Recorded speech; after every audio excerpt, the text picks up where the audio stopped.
Our parallel session. Ladies and gentlemen, our parallel session will begin shortly. Thank you. As a reminder, for all presenters, you are required to stay in this session until it's finished, all right?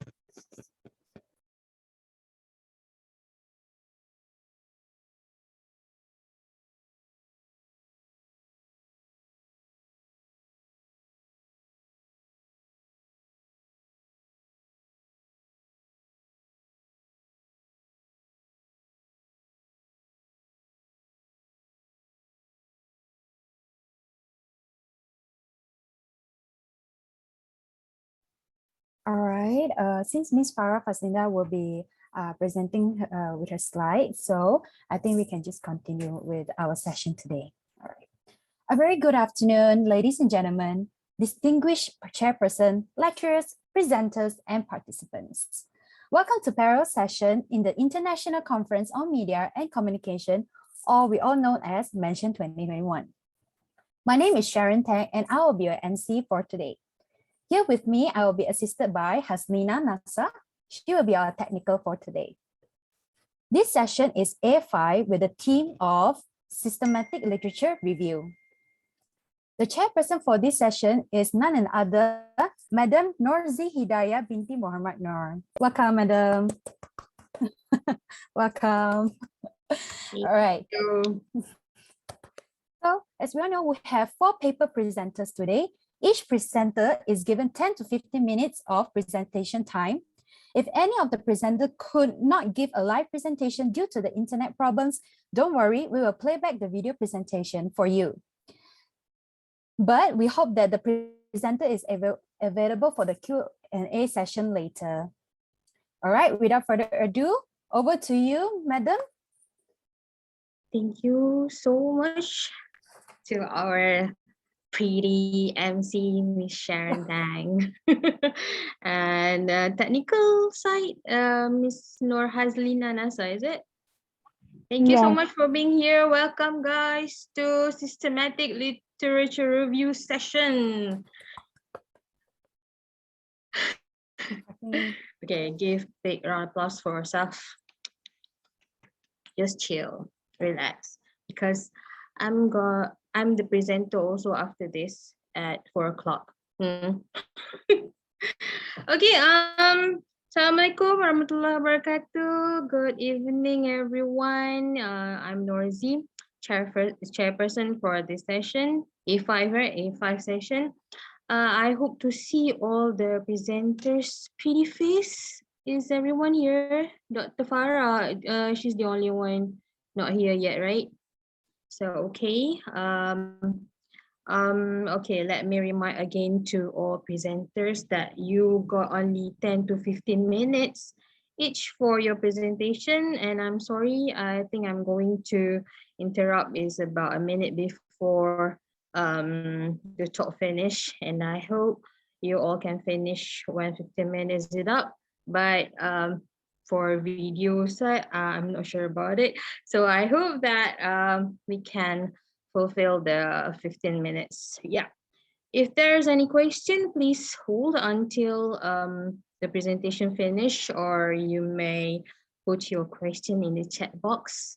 Okay, let's get started on time. Can I have our first presenter today? It's Herdan. Is she here? Miss Herdan? She's not here? She's here, Madam, but then she told me that she has some internet problems, so I don't think she's able to turn on her camera, but she has...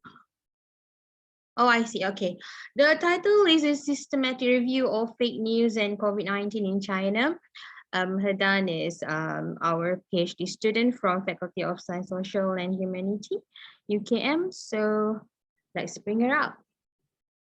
Play the video. Thank you.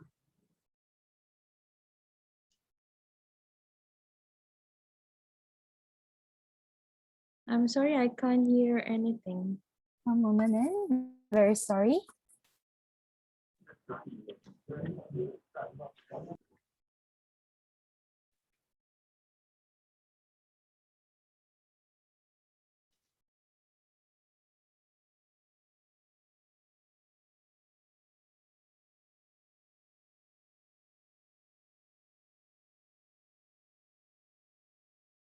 One moment, yeah. Very sorry for the technical problem here.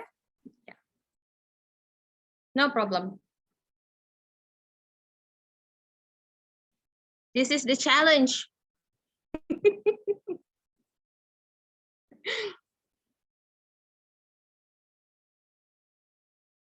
Our new norm challenge.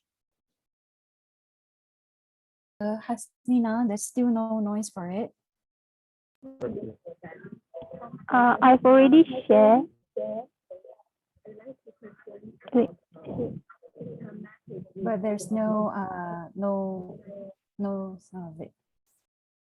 I can hear a little song, just a little.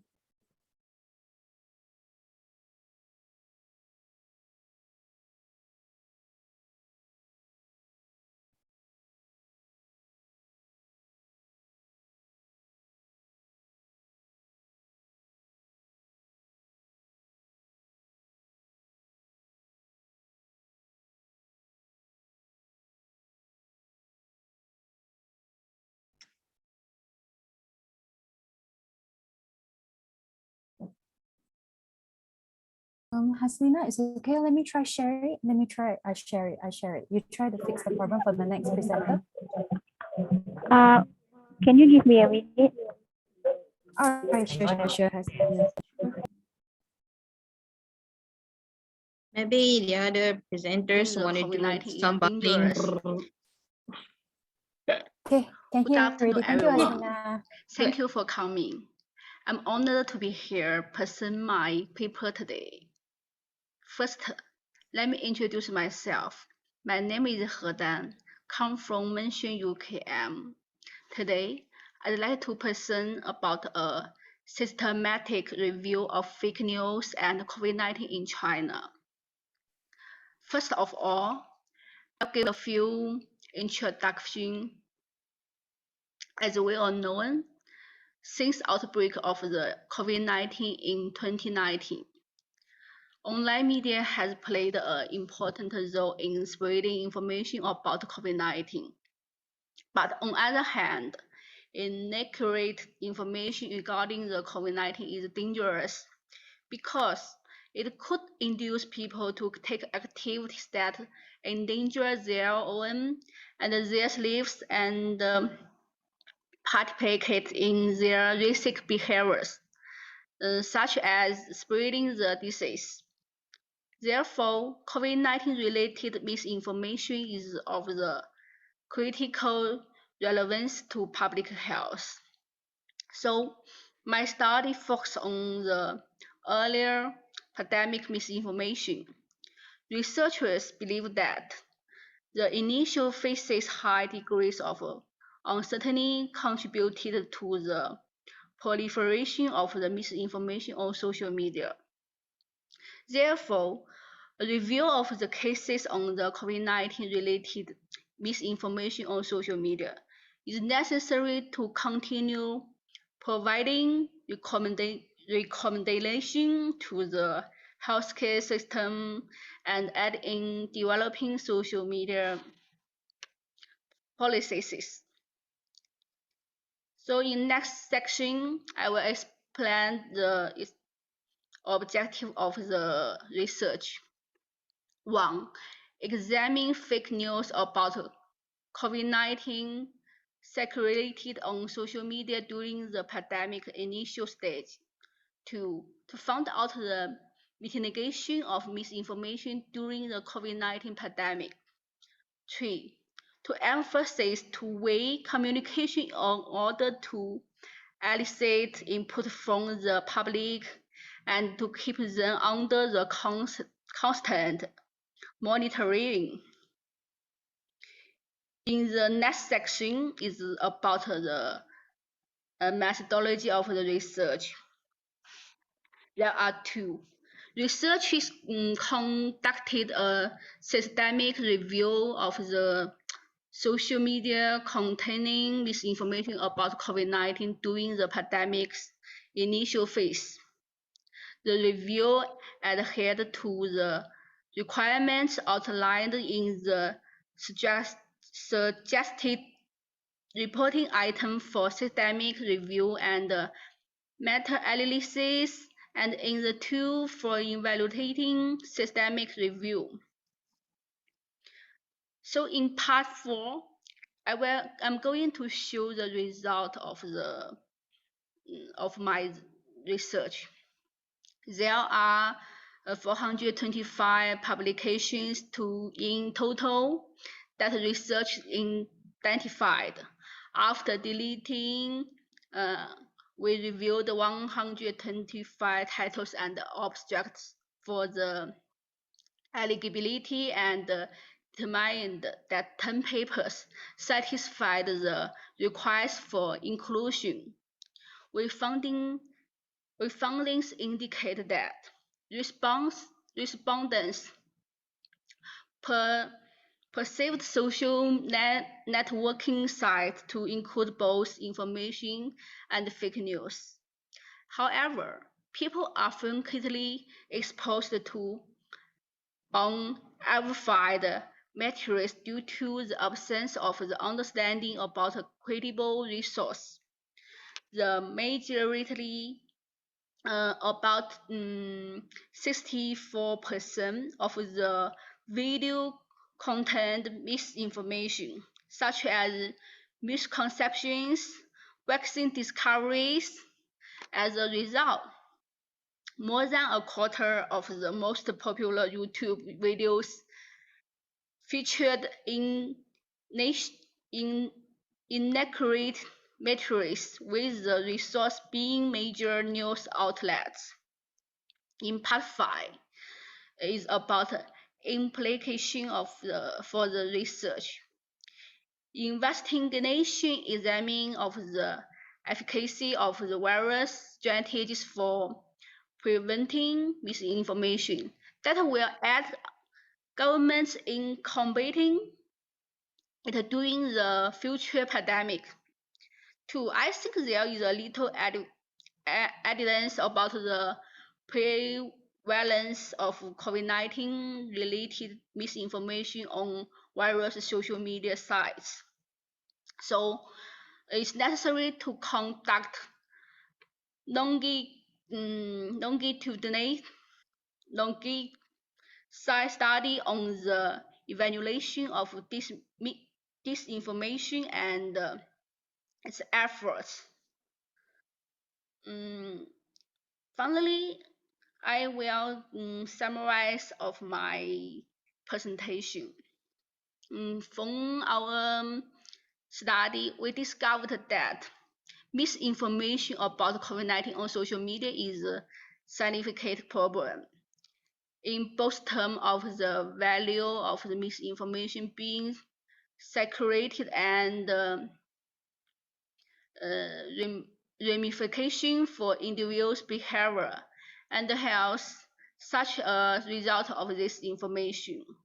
While the research community has been increasingly interested in misinformation, few studies have investigated the whole spectrum of the problem, including the reasons for its spread, its consequences, and the effective way to combat if misinformation about COVID-19 is spread on social media. So this about is my presentation today. Thank you.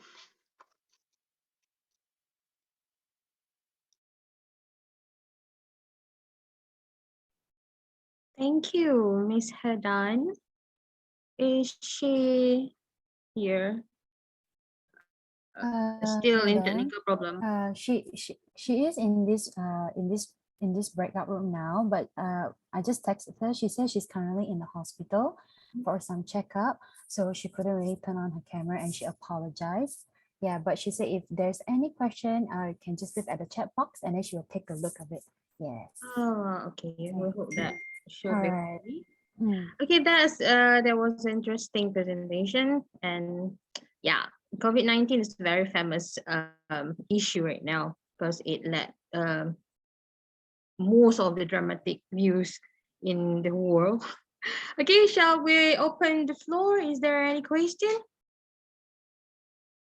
No? If no question, then I can proceed to the next presenter.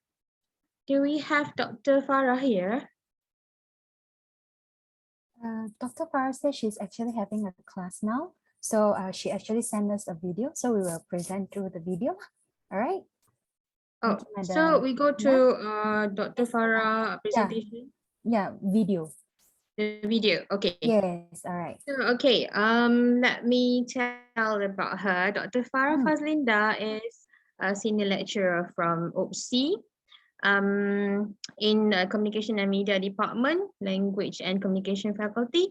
She had published some articles, and I read in Berita Harian about the COVID-19 also, about the vaccination and also about the fake news. So let's have applause for her, Dr. Farah Fazlinda Muhammad. Let's play the video.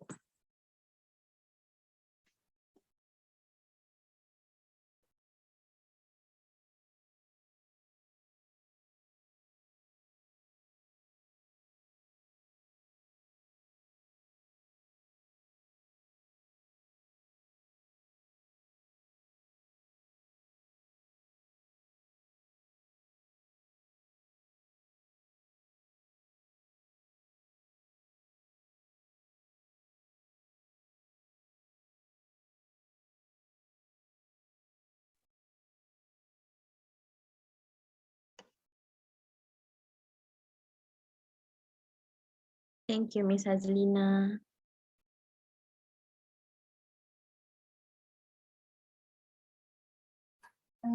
Hasnina, you have to download into the PowerPoint first. Can you download to the PowerPoint first? According to the file sent to me, this is the file. I mean, this is the PowerPoint. Yeah, no, you can actually the Google and then you write the download and you can download to PowerPoint. Yeah.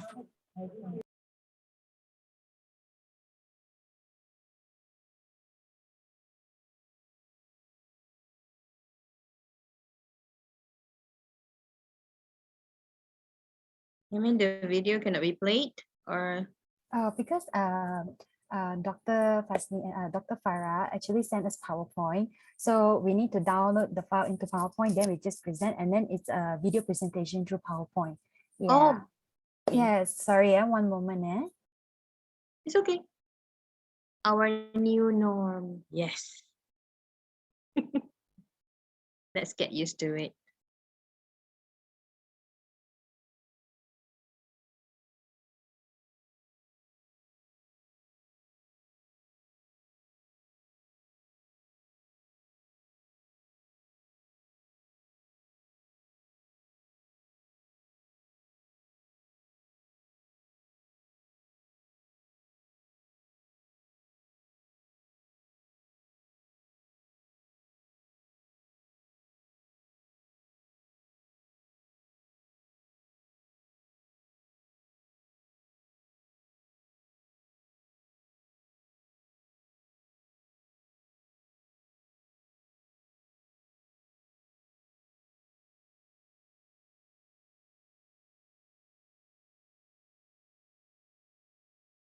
Hasina, it's okay. You can let me share first. You can fix for the other presenter video first.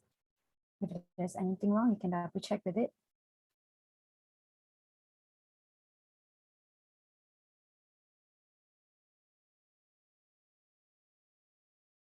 Or shall we skip this presentation and go to the third presenter? Shall we? Yeah, sure, not a problem. All right. Meanwhile, the technical solve this problem. Okay, let's see. Our friend from FSSK. The title would be Analysis Systematic Literature, Kemahiran Literasi Media dan Penyertaan Politik Generasi Z.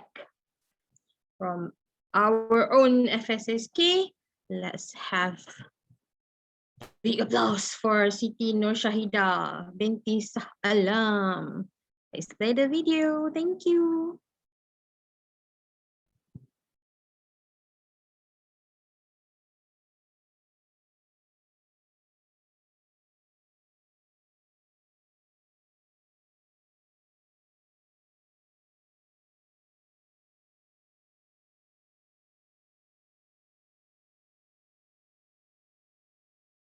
Assalamualaikum warahmatullahi wabarakatuh. Saya Siti Nur Syahidah binti Shah Alam, pelajar Dr. Falsafah Komunikasi daripada Fakulti Sains Sosial Kemanusiaan Universiti Kebangsaan Malaysia.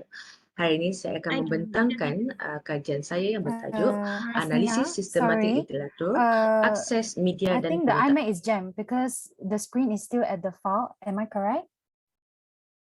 Yeah, the screen is still at the file. Can you try close and then on it back because dia jam, screen jam. Assalamualaikum warahmatullahi wabarakatuh. Saya Siti Nur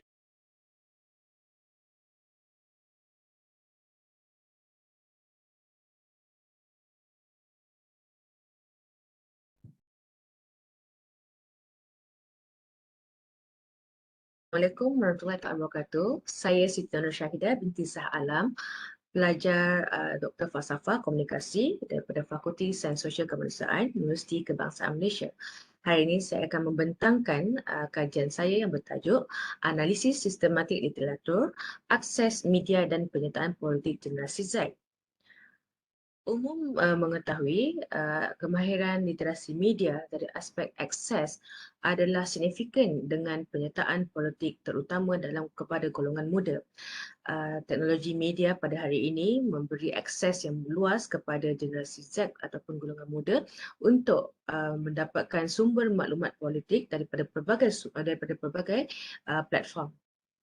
Justru itu, akses kepada media, akses kepada sumber media ini adalah signifikan kepada pembentukan pengetahuan politik yang mendorong dan memotivasikan golongan muda untuk menyertai politik. Namun, operasi definisi kemahiran akses kurang diberi perhatian oleh penyelidik yang lepas dan dengan menekankan elemen-elemen baru seperti capaian internet, mahir menggunakan perkakas media dan akses kepada maklumat politik. Kerana sorotan kajian lepas mendapati faktor-faktor ini menyumbang kepada kesediaan penyertaan politik ataupun keinginan penyertaan politik dalam kalangan generasi Z. Justru itu, analisis ini berpendapat kemahiran literasi media dari aspek akses dijangka menyumbang kepada peningkatan tahap penyertaan politik dalam kalangan generasi Z. Justru itu, analisis ini menyenaraikan dua objektif kajian iaitu meneroka operasi definisi kemahiran akses dari perspektif literasi media. Yang kedua, menganalisis pengukuran kemahiran akses dalam konteks penyertaan politik dalam kalangan generasi Z. Untuk merealisasikan analisis ini, kajian ini telah menggunakan systematic literature review kaedahnya dengan menggunakan protokol PRISMA yang merujuk kepada Preferred Items for Systematic Review and Meta-Analysis. Kaedah PRISMA ini ataupun protokol PRISMA ini merupakan protokol yang popular di kalangan penyelidik yang melaksanakan systematic literature review.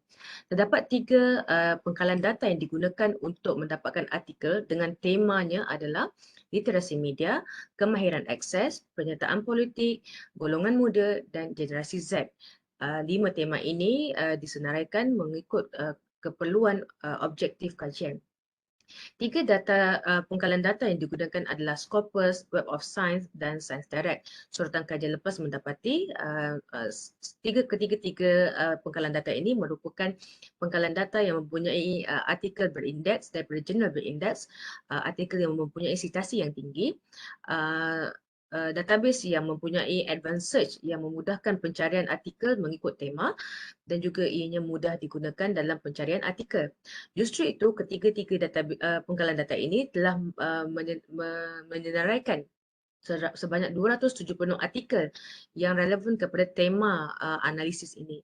Daripada 276 itu, hanya 219 artikel sahaja yang melepasi saringan kerana mengikut kriteria tertentu seperti tahun analisis adalah 2010 dan ke atas, yang mana kurang 2010 akan dikecualikan.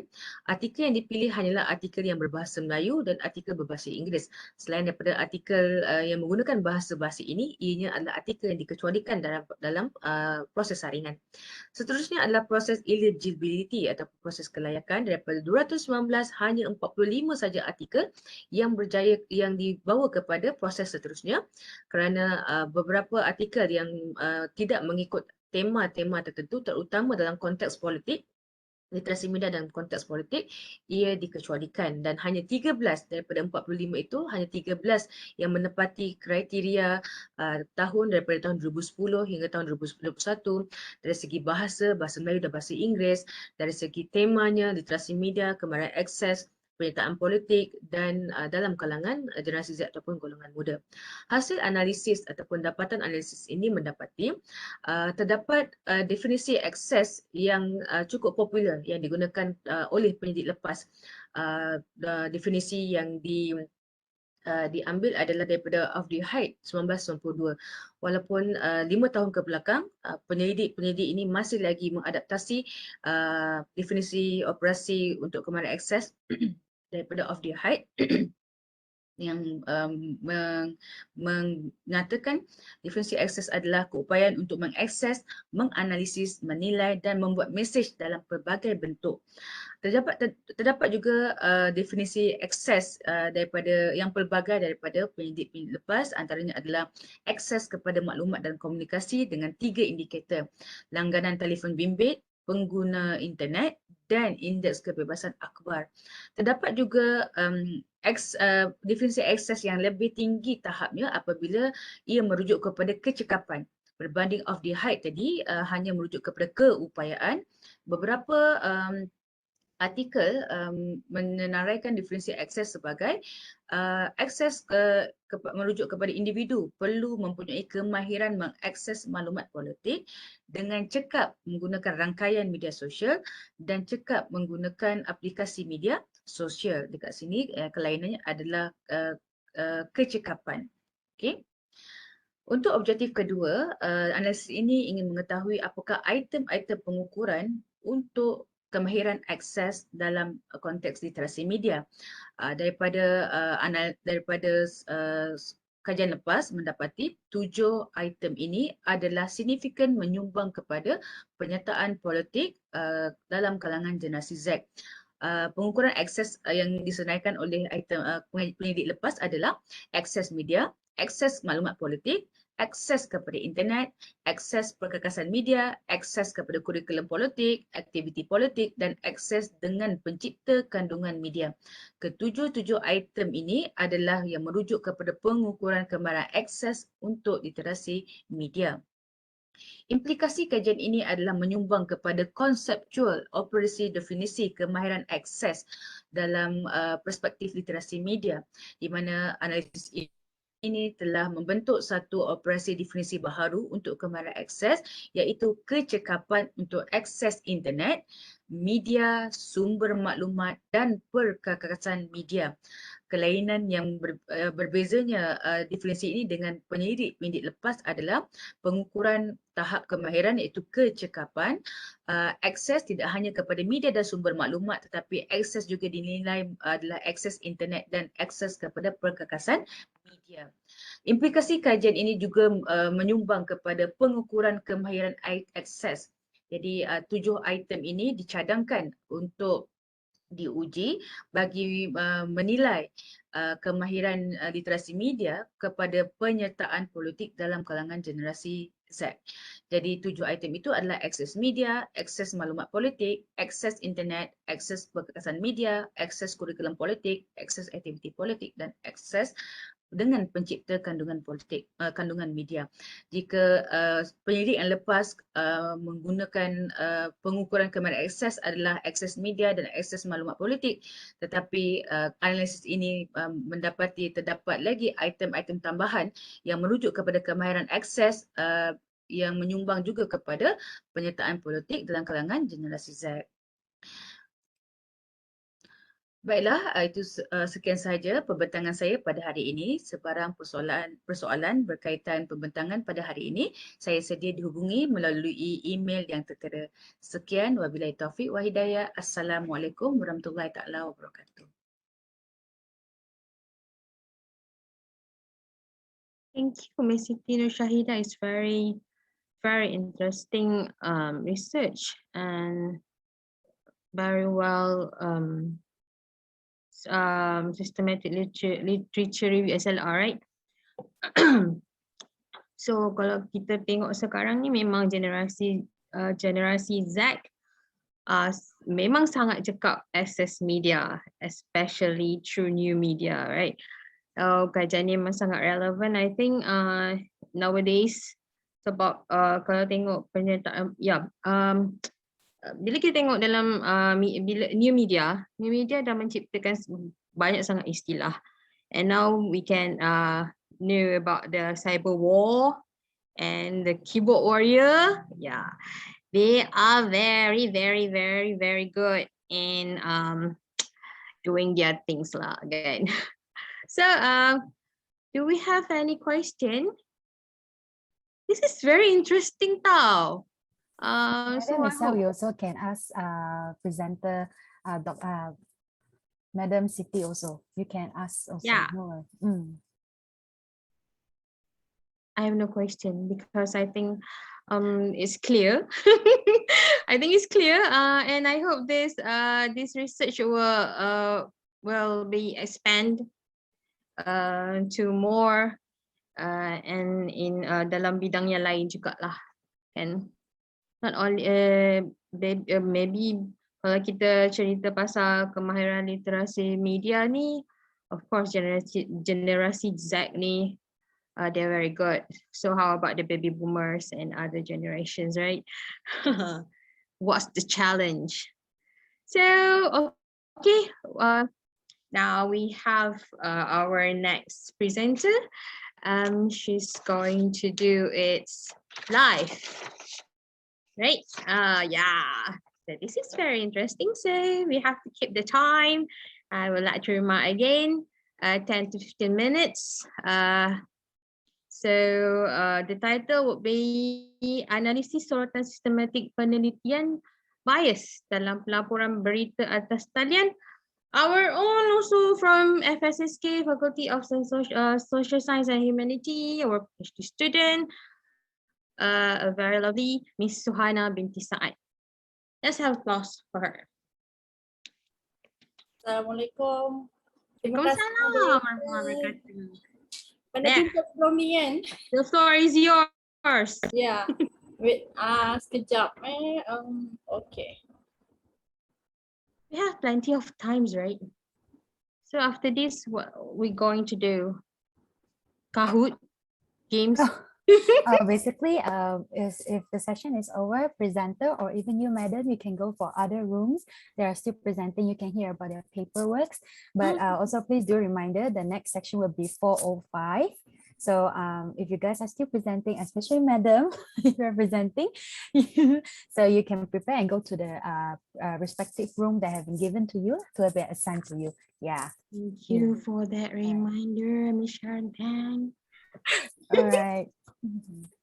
Okay, Miss Sahana, the floor is yours. Terima kasih pemoderator. Assalamualaikum dan selamat petang kepada semua presenter dan participant. Okay, sekejap ya. Okay, pertama kali saya ingin memperkenalkan diri. Saya Suhana binti Sa'ad yang merupakan student mention FSSK UKM. So pada petang ini tajuk saya adalah analisis sorotan sistematik penelitian bias dalam pelaporan berita atas talian. Okey, sebelum itu saya ingin jelaskan agenda yang hendak diterangkan di dalam perbentangan saya pada petang ini, iaitu yang pertamanya pendahuluan yang melibatkan latar belakang, persoalan kajian, objektif, serta yang keduanya adalah metodologi, yang ketiga dapatan dan perbincangan, dan seterusnya adalah kesimpulan. Okey, melihat kepada latar belakang kajian. Apabila kita melihat berkaitan dengan bias ataupun dengan kata lain adalah berat sebelah semasa ataupun dalam melaporkan sebuah berita. Ia adalah melibatkan penyunting ataupun wartawan. Oleh itu wartawan perlu melaporkan berita secara objektif yang mana telah ditetapkan di dalam etika kewartawanan, yang mana etika kewartawanan ni adalah satu garis panduan kepada wartawan untuk menyampaikan berita supaya berita yang disampaikan tu adalah objektif, seimbang dan bertanggungjawab. Sehubungan dengan itu, sehubungan itu bila kita melihat Amerika Syarikat, mereka juga ada membuat piawaian kewartawanan juga, walau bagaimanapun disebabkan oleh terdapatnya pertumbuhannya teknologi serta fahaman ideologi kiri di kalangan intelektual menyebabkan piawaian tersebut tidak digunakan pakai. Walau bagaimanapun apabila kita merujuk kepada Malaysia mengamalkan sistem media yang berlandaskan kepada sistem media bertanggungjawab yang mana berlandaskan kepada peruntukan undang-undang, mana seseorang ataupun organisasi itu tidak boleh menulis atau menyampaikan berita sesuka hati tanpa ada fakta yang jelas. Oleh itu di Malaysia kita ada Majlis Media Malaysia yang membuat garis panduan kepada wartawan dan penyunting. Okay, dalam teknologi sekarang ini, kalau kita lihat terlalu banyak berita-berita yang tidak diketahui kesahihannya, yang mana kredibiliti sumber berita itu tidak diambil kisah, yang rata-rata masyarakat Malaysia lebih mengutamakan berita-berita yang kata berita sampah daripada berita yang fakta yang sebenar. Oleh itu kita apabila jadi fenomena begitu menyebabkan kredibiliti sesuatu fakta itu menjadi semakin rendah, dan apabila kita melihat juga peratusan kekerapan masyarakat Malaysia ini melanggan berita, mana kalau ikut Nain 2019 nyatakan Malaysia kini adalah merupakan masyarakat Malaysia banyak melihat ataupun mengikuti Malaysia kini, manakala jenama berita yang dipercayai masih lagi Radio Television Malaysia RTM. So dalam kajian ini saya menjelaskan permasalahan kajian yang mana saya katakan sebelum ini adalah kemunculan portal berita atau salian ini menyebabkan masyarakat ini beralih daripada media alternatif kepada media alternatif yang katakan lebih seimbang berbanding dengan media arus perdana. Okey, persoalan kajian adalah saya daripada permasalahan tersebut untuk menyatakan bahawa laporan ini adalah bias adalah elemen yang menyebabkan berita itu berat sebelah.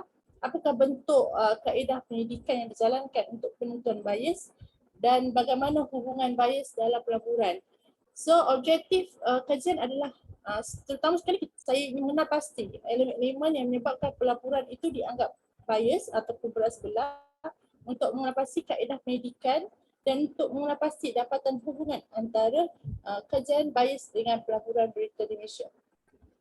So seterusnya saya dengan itu saya telah menjalankan kajian ini dengan berlandaskan kepada meta-analisis iaitu dengan diagram iaitu dengan preferred reporting item for systematic review and meta-analysis. So saya telah mencari artikel berdasarkan kepada keywords yang ditera di screen daripada dua penggalan data, iaitu daripada Scopus dan Google Scholar. Daripada Scopus saya dapat 52 artikel berdasarkan 52 artikel, dan daripada Google Scholar adalah 97 artikel. Dari setelah mendapat artikel ini, setelah disemak dan telah disahkan, telah disemak dan telah orang kata diasingkan mengikut kepada tema-tema dan keperluan, yang mana dalam kajian ini saya mengambil tema definisi, elemen dan cara dan kaedah kaedah metodologi kajian.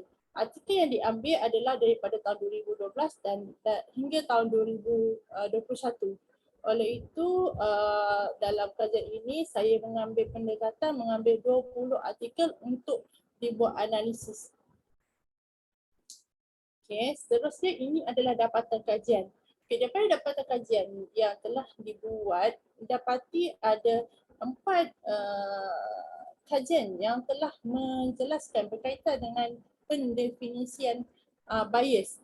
Manakala untuk pelaburan elemen dalam ideologi, terdapat berapa pengkaji-pengkaji yang telah mengkaji berkaitan dengan elemen bias dalam ideologi, manakala elemen bias dalam struktur pula ada 3 pengkaji yang telah mengkaji elemen yang mendapat dapatan daripada pelaburan struktur ini.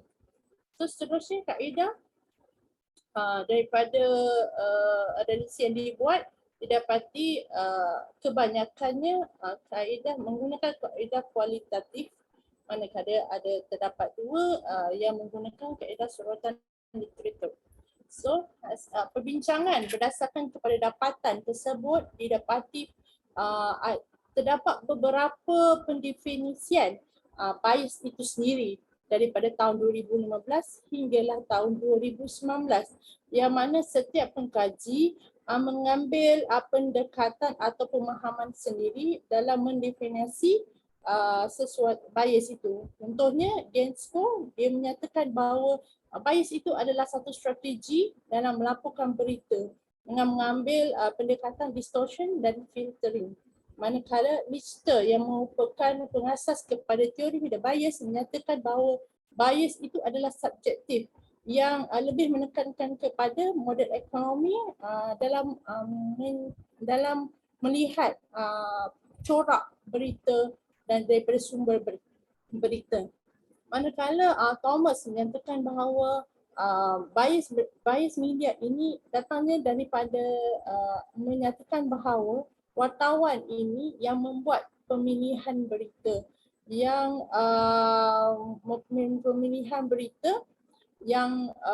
sangat bertentangan dengan standard nilai kewartawanan. Manakala Bernajal juga menyatakan bahawa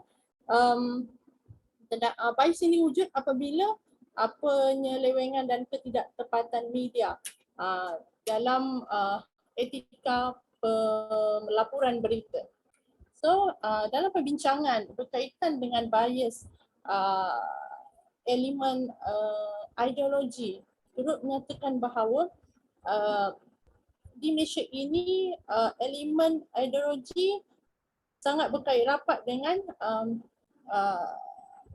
berita bias, iaitu dia berkaitan dengan politik, ideologi politik, dan juga turut menyebabkan elemen struktur yang mana cara penulisan wartawan yang akan memperlihatkan corak kecondongan berita tersebut, sama ada dia corak berita tersebut ke arah kerajaan ataupun sebaliknya.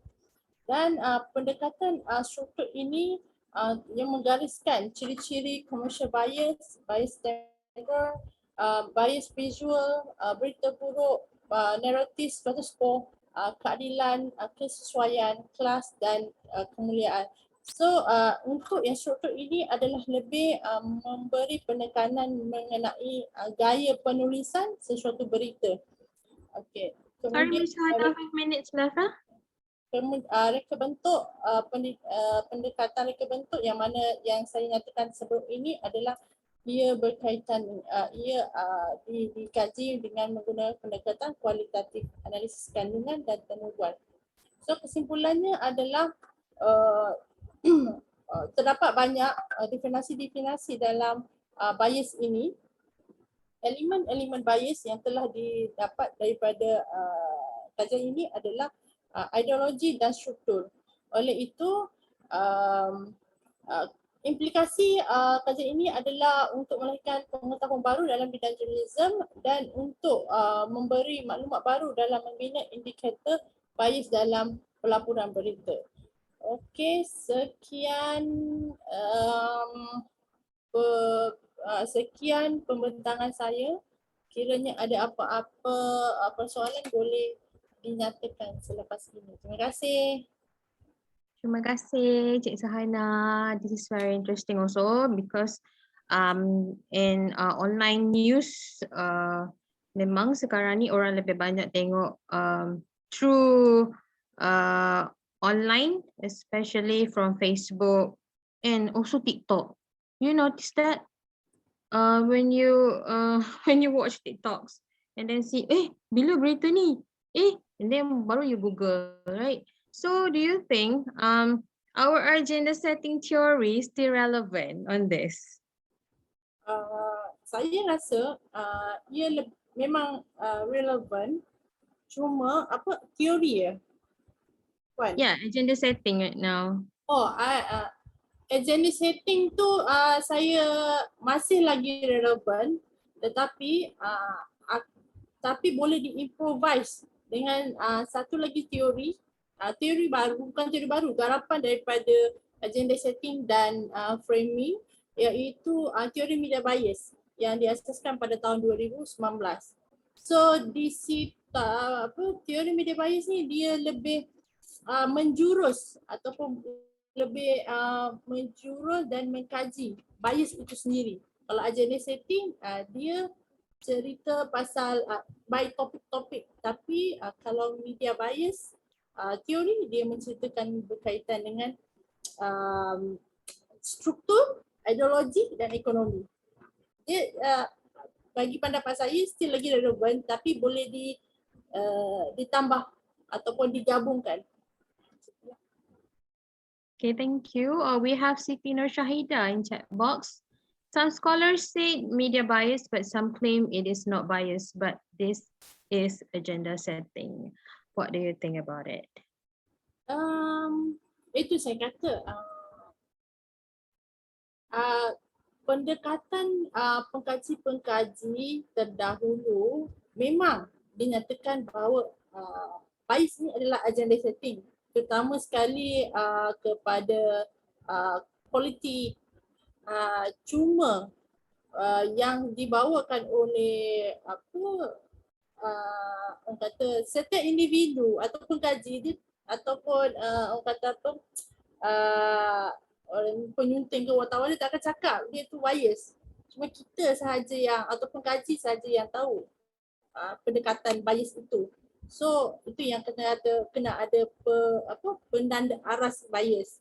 Bila kata agenda setting tu itu kalau kata agenda setting itu yang kata boleh diimplikasikan. Okay, thank you for your opinion. Pada saya pula, kalau media bias ini adalah bergantung juga kepada audience. Yeah. Kalau audience sekarang ni kalau ikutkan agenda setting ni macam dia bukan bermula pada media. Dia bermula kepada orang sebut sekarang netizens. Ya. Citizen netizen halayak lah. The society now. Sebab bila kalau kita perasan sekarang ni, bila kita cerita pasal sekarang ni apa yang paling hot, PRN Melaka lah kan. PRN Melaka. What happened to PRN Melaka? And then something happened dekat PRN Melaka. Macam baru tengok pasal apa? Angkat sumpah. Angkat sumpah. Sumpah tengah malam. Oh yeah, pasal tu. And then Yeah. everyone yeah, especially through online lah, Twitter and sort of that, diorang akan hashtags blah blah blah blah blah. And then bila media tengok perkara tu adalah something yang hot, yang macam apa, benda yang in lah kan. So dia akan cerita pasal benda tu je setiap minggu. Kan, perasan tak? And then nak cerita pasal apa, budak jatuh daripada hotel. And then kita dengar dalam 2-3 days, then dengar budak jatuh daripada apartment tingkat 20 lah apalah macam tu. So agenda setting memang betul Cik Suhani cakap, it must be improvised. So agenda setting will be started from the citizens lah kan. Apa orang kata? Daripada halayak lah kan. So okay. Boleh saya share? Ya, silakan. Okay. Saya pula berpendapat tentang media bias ni ada dua bahagian lah ya. Sebab saya melihat kita sebagai media scholars, biasanya kita akan tengok media dari segi sudut positif. Jadi positif kepada media bias adalah agenda setting. Jadi media bias tu ada negative connotation to say that media give impact to the society. That's why they use the media bias words instead of agenda setting. Yang kedua, kenapa kena ada agenda setting ataupun media bias? Kadang-kadang kita terpaksa ataupun media terpaksa buat diversion. Diversion maksudnya contohnya jika kerajaan ada buat salah laku, in a way to diverse public attention to the particular government punya salah laku, dia divert kepada contohnya budak jatuh bangunan lah, isu yang supaya orang tak fokus kepada topik itu. That is why kadang-kadang kita nampak of course media memang kena pro kepada government, especially media yang mainstream media, because they are subsidized by government as well kan. Tapi apa pendapat Puan Nozi tentang perkara ini? Media kita sangat terikat dengan kerajaan. Contohnya macam zaman PH, bila utusan Malaysia say negative words tentang kerajaan PH, dia terus di-ban. Dia stopkan langganan kepada semua sektor kerajaan terhadap utusan Malaysia. Sedangkan dia orang cakap tentang kebebasan bersuara. So nak tak nak media terpaksa bergantung kepada kerajaan. Walaupun orang kata media sepatutnya telus, transparent. So dekat sini media ni macam kita kata apa macam ditelan mati mak di luar mati bapa. Macam itulah. Puan Nozi rasa macam mana tentang isu itu? Okay, isu ni memang it depends on our government sebenarnya. Bukan saja bila PH memerintah ataupun BN memerintah, the pattern still the same. Sebab our media bukanlah macam Indonesia yang ada syarikat sendiri kan, individu media company kan. So memang our media very depends on our mainstream media, depends on government. Sebab kita ada policy. Bila polisi kerajaan itu mengikat media-media di Malaysia, yang media harus berdana lah. Sebab itu adanya penapisan berita. And bagi saya media sekarang ini dah nampak sedikit neutral berbanding sebelum ini, yang hanya memihak kepada satu pihak saja. Perasan tak sebelum ni? Especially bila PRU. Ya. And then kita tengok dekat PRM Melaka, our government let the pihak pembangkang untuk berkempen juga through our media kan. So it's very good environment lah orang kata. Dan kita juga ada media juga ada garis panduan so that they don't overborder it. Dan tapi masalah kita ialah media online. Yes, yang memang uncontrollable. Tak boleh walaupun kita ada akta multimedia kan, kita ada SKMM dan sebagainya. SKMM sangat banyak kerja sekarang ni. Sebab nak detect bukan saja yang berita-berita fake news ni, yang fake news ni, tapi juga daripada segi jenayah cyber dan sebagainya, kan? Kadang-kadang macam Cik Siti Nursyahida punya kajian yang mengenai generasi Z tu, generasi Z yang sangat bijak dengan media literasi ni, bukan sahaja dia orang sangat cekap dalam akses online media, tapi juga mereka cekap untuk memanipulasi berita yang ada, and then they make the news like that's the right news. So kita pula satu kerja lagi nak kena pergi check pula dekat berita yang benar dekat website tu. Kalau dulu kita hanya disajikan dengan berita-berita daripada TV, radio dan newspaper, surat khabar, so kita akan menganggap tu adalah perkara betul. Dia macam sekarang ni media bukan saja in one way, but now we have two ways. Inilah kan. So you have anything, any question? This is very interesting issue, guys. I like this room. Yeah. Oh, we have one more. I forgot. We have one more from Dr. Farah Fazlinda presentation. Shall we go to the next presenters? Okay. Technical ready? All right. Thank you so much analyzing the Assalamualaikum infodemic. Good day to everyone. I am Farah Fazlinda binti Muhammad. Would like to present my paper titled Analyzing the Infodemic and Misinformation Among Malaysians During the COVID-19 Outbreak, a Systematic Literature Review.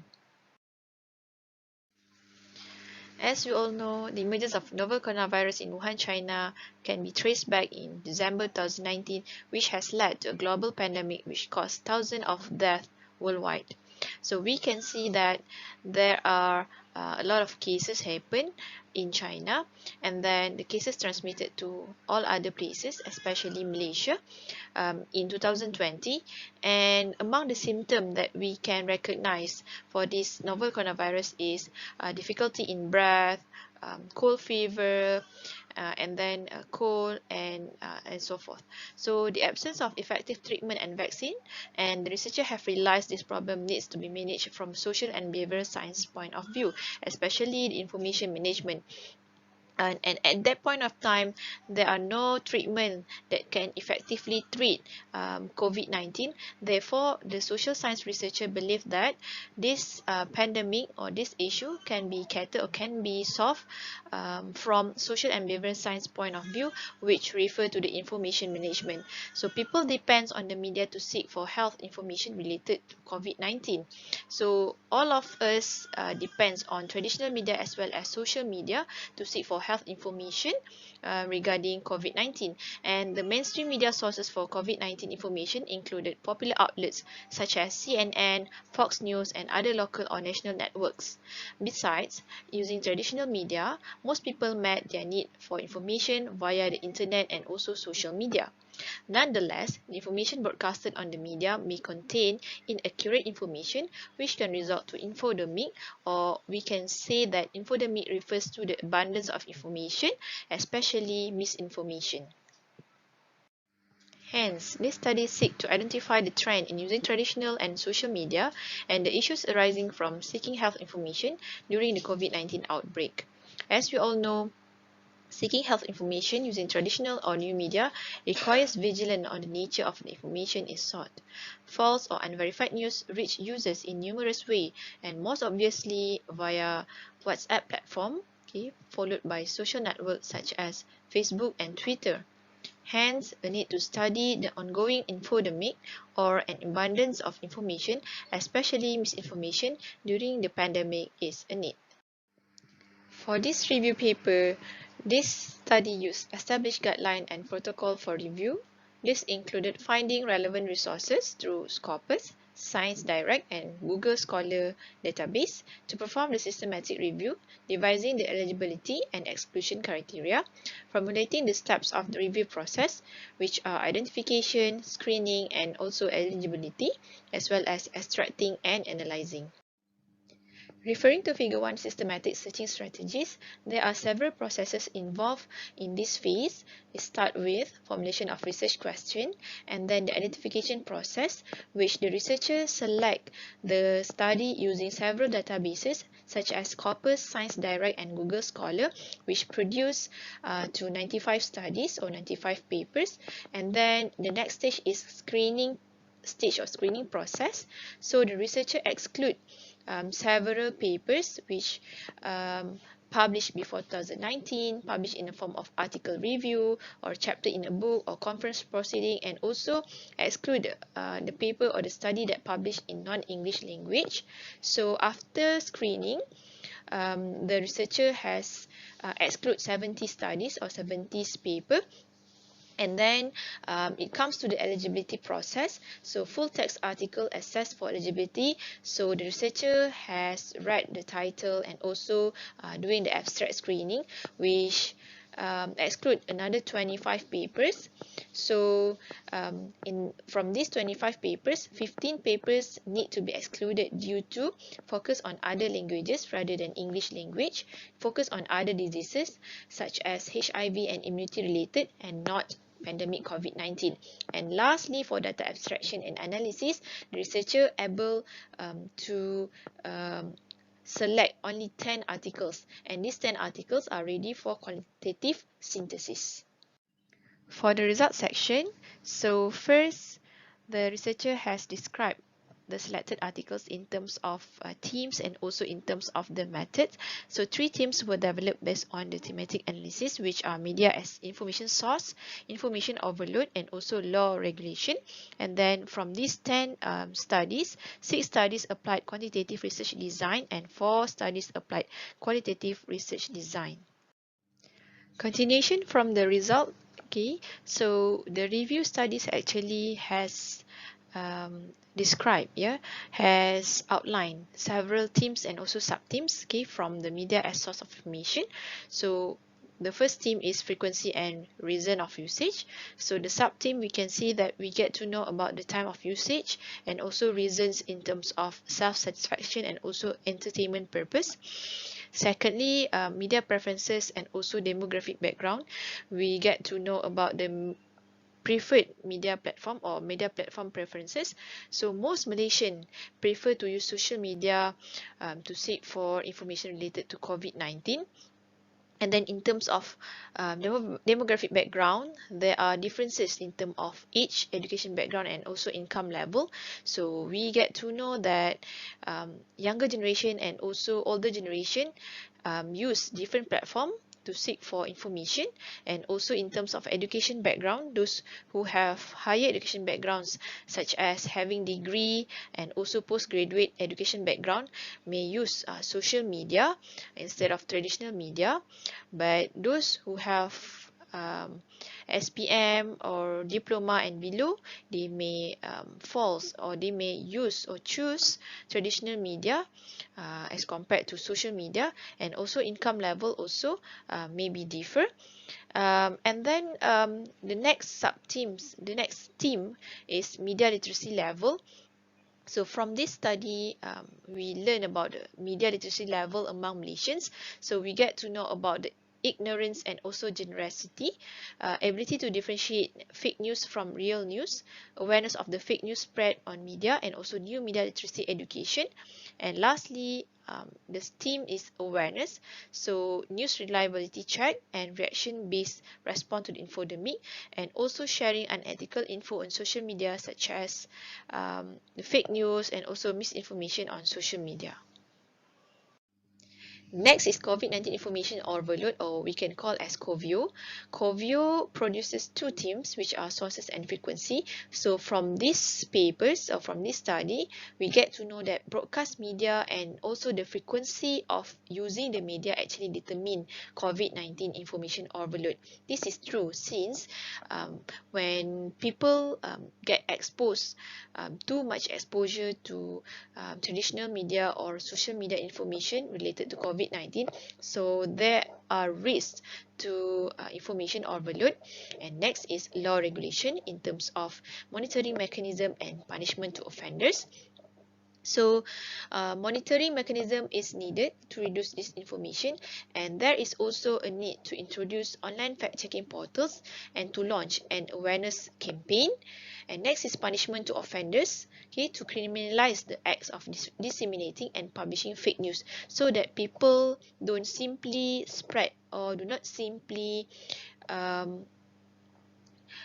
disseminate fake news or misinformation to others. Okay, and then punishment also can be in terms of creating laws, policy, and also give stern action and warning to the offenders.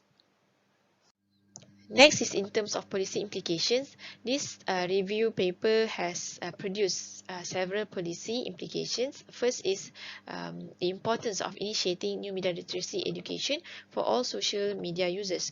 Okay, this is particularly important for primary as well as secondary school students, because they are the largest age group that have social media account. So after introducing this new media literacy education, they get to know about the authenticity, the trustworthy of the news, and then the sources that they can refer to obtain the news, and so on. Next is international and national representative organization like World Health Organization, WHO, and also United Nations, UN, can motivate the public to use the apps or health application amid disaster developed by those organizations. Besides, introducing online fact-checking portals and also awareness campaign are important to curb the spreading of fake news. As we all know, Malaysia has one fact-checking portal, which is sebenarnya.my, okay, which established or launched by Malaysian Communication Multimedia Commission. And lastly, the act of spreading fake news is a criminal offence. Therefore, the authorities has to make a clear direction or clear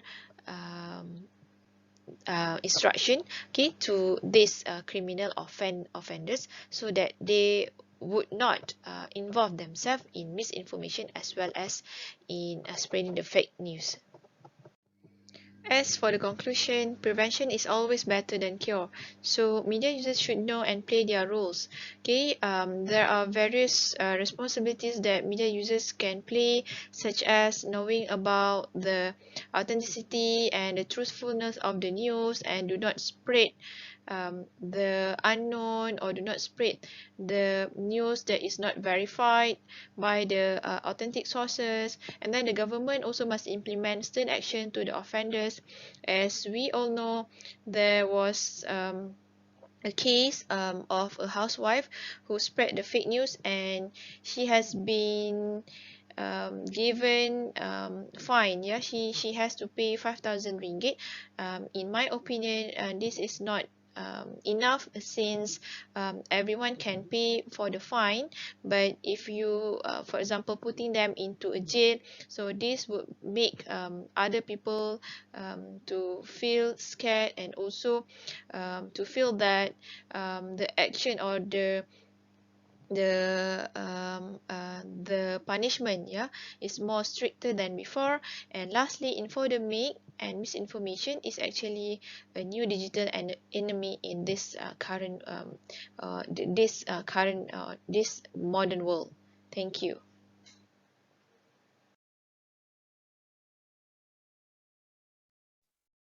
Thank you so much, Dr. Farah. Yeah, this is also a very interesting topics that we can see the policy would be the policy implication. clearly that we can see that the fake news is a disease, or like Dr. Farah said, it's a new enemy. Yeah. Then I think sebenarnya Dok Mai, yeah, we should check it regularly. Sebenarnya Dok Mai, don't trust the online news. Senang-senang lah. I see. Yeah. About the fine that the government put maximum 50,000, 50K. Section 233 Multimedia and Communication and Multimedia Act 1998 for fake news, kesalahan fake news. Yeah. So I think we should not try that unless you have more than 50K to survive. So is there any question? I open the floor.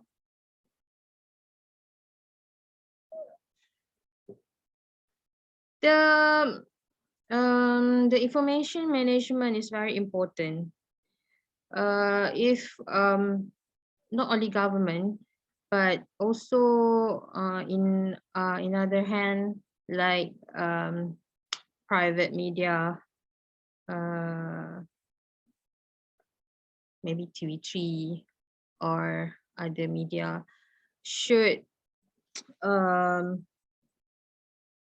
what I can say best. They should know what's the best, not only for their keuntungan dalam penyebaran berita, especially for their rating, but also they have to think about the future of our children also, because the media is impact to our future, to our generation. For me, yeah. Is there any who would like to say anything about this? Okay, thank you so much to all the presenters. I'm so happy today because of this topic. It's really open up our mind, and it's a it's very pleasant to have you all in here. And also for the participants, thank you for your time sitting back here around almost 2 hours, right? Yeah, almost 2 hours.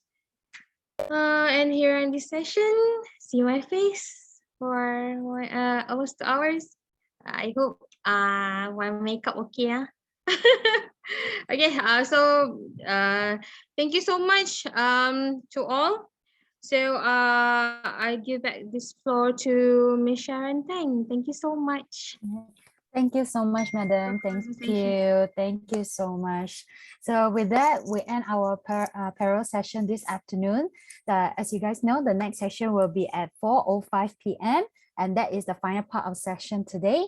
So before we really end the session, I want to say thank you once again to Madam Norzi Hidayah, and also all the presenters and participants for enlightening and a fruitful discussion. It is really experience for me to gain also, as I'm as well doing my thesis. So it's also, very thank you so much. it's very a great experience. So if you guys would show a bit of appreciation by clicking the reaction button below. So after this session, please feel free to join any breakout room if you wish to watch other presentation. And if you have another presentation after this, please be reminded that the next session is 4:05 p.m. And last but not least, let's take a photo together just to keep as memories. Okay, all right. Everybody, thank you guys. You, Jimanika. Thank you, Miss Siti Norsyah. Can open your camera. Yes, you guys can open your camera. Hasina, can you stop spotlight? Okay. Okay, thank you. One moment then. Okay, ready? Everybody smile. 1, 2, 3. All right. Thank you. Hope to see you guys again in the next section or next mention conference. Thank you. Have a nice day, everyone. Have a Thank nice day you. also. Thank you. You Good guys luck, can go. everyone. Good luck. Okay, Good luck, thank madam. You too. you. Good luck. Thank you. Bye. Okay. You guys can leave other background room to listen. Thank you, madam. Thank you, Sharon. Thank you, everyone. Thank you. Have a nice day. Thank you.